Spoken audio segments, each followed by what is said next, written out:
नमस्कार दोस्तों, स्वागत है आपका हिंदी नॉलेज शो में। तो दोस्तों जी हाँ, टाटा पर हुआ है बहुत ज्यादा बड़ा हमला। ये बात मैं नहीं कह रहा हूं, टाटा ने खुद सरकार और बीएससी को जानकारी दी है।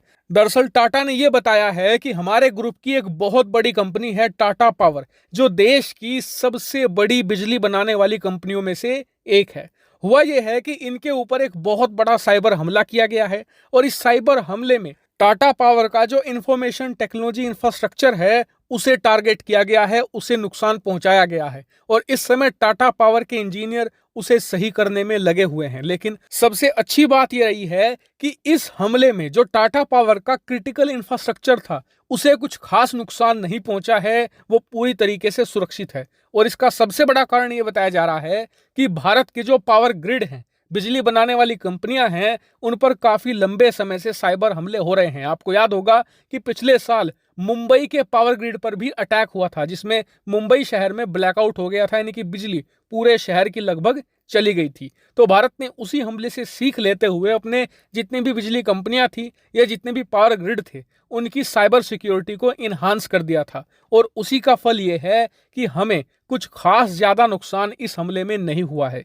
लेकिन ये हमला किया किसने है? तो देखिए, इस मामले पर अभी सरकार चुप्पी साधे हुए है, कोई भी ऑफिशियल जानकारी नहीं दे रही। लेकिन कई सोर्सेज से खबर निकल कर आई है कि इस हमले के पीछे टैग 38 ग्रुप हो सकता है। दरअसल ये टैग 38 हैकर ग्रुप चीन से संबंधित है और कई रिपोर्ट्स में ये बताया गया है कि चीन की जो सीक्रेट सर्विस है, चीन की जो पीएलए है यानी कि पीपल लिबरेशन आर्मी और कम्युनिस्ट पार्टी, तीनों मिलकर इसे सपोर्ट देते हैं और ये चीन से ही ऑपरेट करता है। लेकिन इसी ग्रुप का नाम क्यों आ रहा है? इसका कारण ये है कि पिछले कुछ समय में दुनिया भर में अलग अलग जगहों पर पावर ग्रिड पर हमले हो रहे हैं और हर जगह टैग 38 का ही नाम सामने आया है और बताया जाता है कि चीन जब भी किसी देश के पावर ग्रिड पर अटैक करता है तो टैग 38 का ही यहाँ पर इस्तेमाल किया जाता है।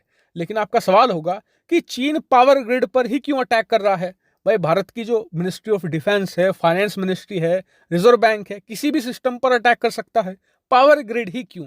तो इसके पीछे कारण यह है कि जब आप किसी एक खास संस्था को अटैक करते हैं, मान लीजिए रिजर्व बैंक पर अटैक कर रहे हैं, तो सिर्फ रिजर्व बैंक का ही काम रुकेगा। लेकिन अगर आप किसी शहर का पूरा पावर ग्रिड ही अटैक कर देते हैं और बिजली की सप्लाई रोक देते हैं तो पूरे के पूरे शहर में ब्लैकआउट हो सकता है।